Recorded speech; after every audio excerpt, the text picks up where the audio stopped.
the cost of living in the US is continuously going up and up and up. And do I plan on being a millionaire? Absolutely, I do. Am I a millionaire yet? No, I am not. Clearly a thousandaire, a multi-thousandaire, but I am still a thousandaire.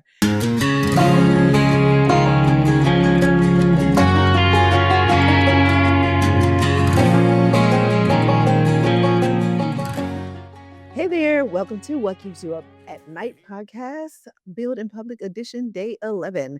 I'm really recording these back to back, mainly because it was something I wanted to talk about that I didn't address.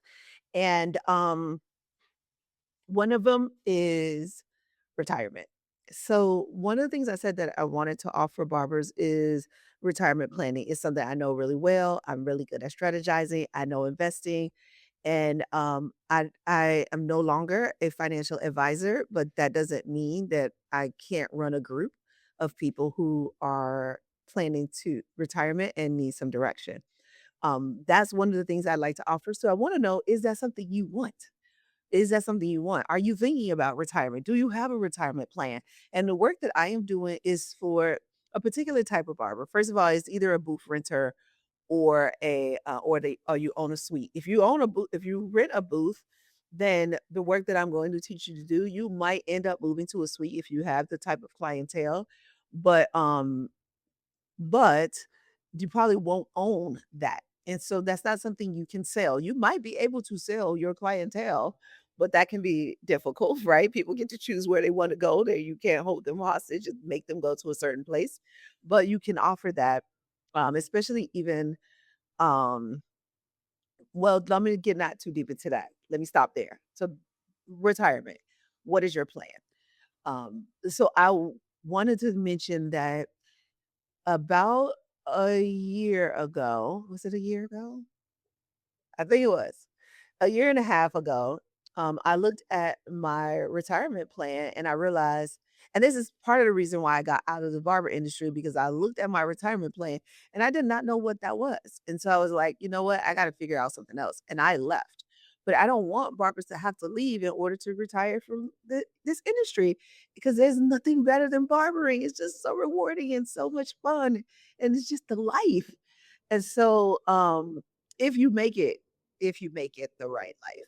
So you have to, it requires you having some control over it. And that is again what I want to teach. So I want to know, what do you want to know? And as I looked at retirement, I didn't see a path to retirement. And then I looked last year at my retirement. I'm like, ooh, okay, you have retirement savings, but you're behind. But I wanted to share some private, I guess it is. So I don't want to share too much because I'm not an open book when it comes to my money. I have those conversations with certain people, but I just don't believe that you should talk to everybody about your money. This is what I will say.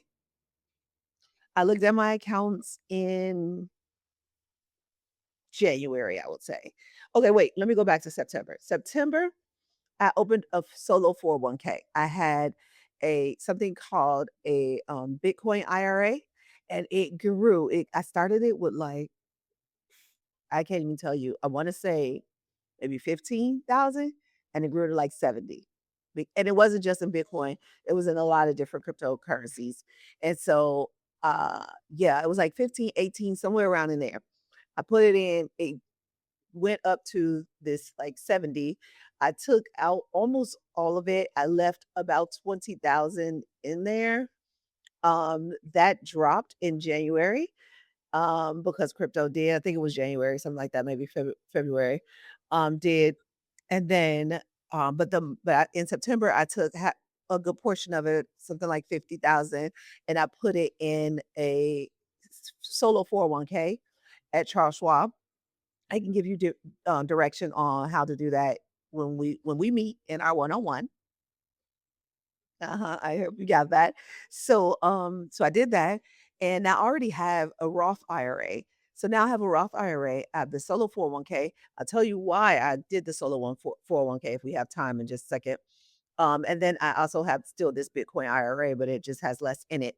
So I'm somewhat diversified in the sense that I don't own any real estate anymore, sold that years ago, but I do have about I guess it's about 20, 30% in individual stocks.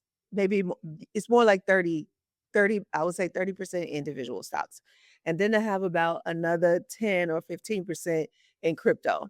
And then I have ETFs, mostly ETFs. I think I might have one mutual fund. And so when I say I'm diversified, I'm saying that a couple things. One, I have stocks, bonds, um, and crypto. In that sense, I'm diversified. But I also have individual stocks, mutual funds, and ETFs. In that sense, I'm diversified.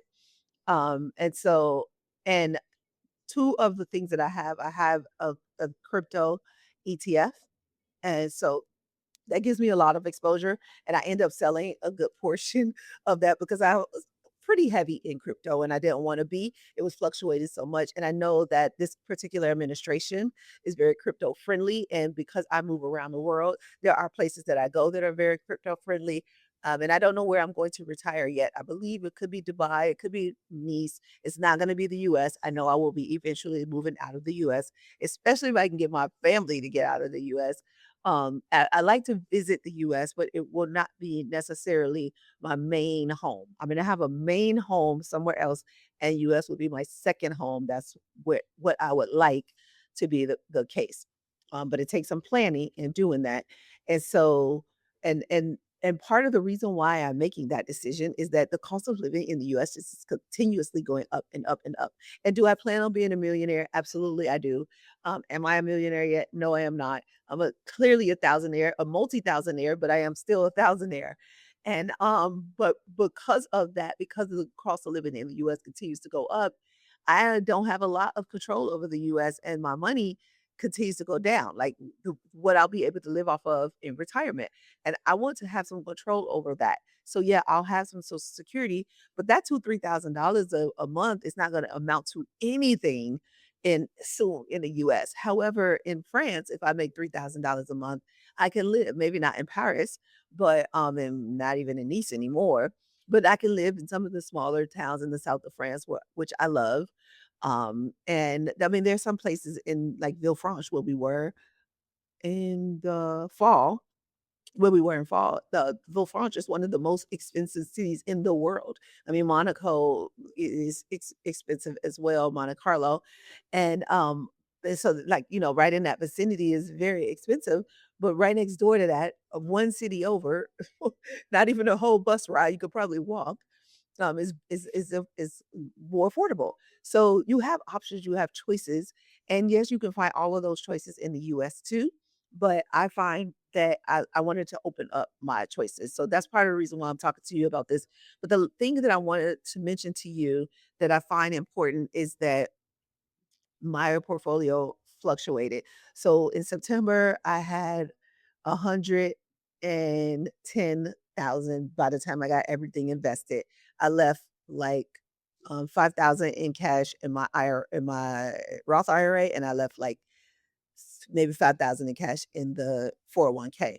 And then this war happened, and oh my gosh, it took a hit, and it went down to like 103, which was heartbreaking, but I know how these things go. Just stay logical, just stay put. A lot of people would have wanted to sell some stuff, and there were things that were up, and I took profits on those things because it offset because there were things that were down.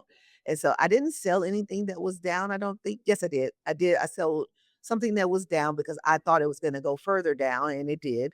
So I didn't sell all of it, but I sold a good portion of it. I think I sold 50% of it. But now, so that happened. So September was 110.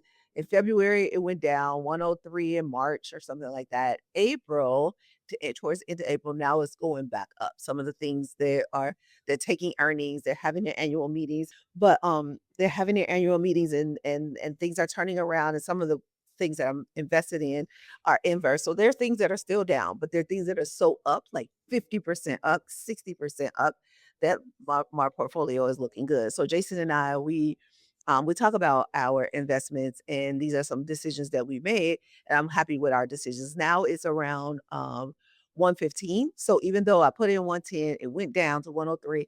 Now it's up to 115 if I hold and I just stick. But you see, because I do this work and I just stayed Logical, I didn't sell out. I was able to gain that 10 back, that 110 back, but also pass that and go to 115. So this is some of the conversations that I want to have with you so that you are planning for your retirement. You stay in logical, calm, optimal brain. So, oh, gotta go. See you soon. I love you.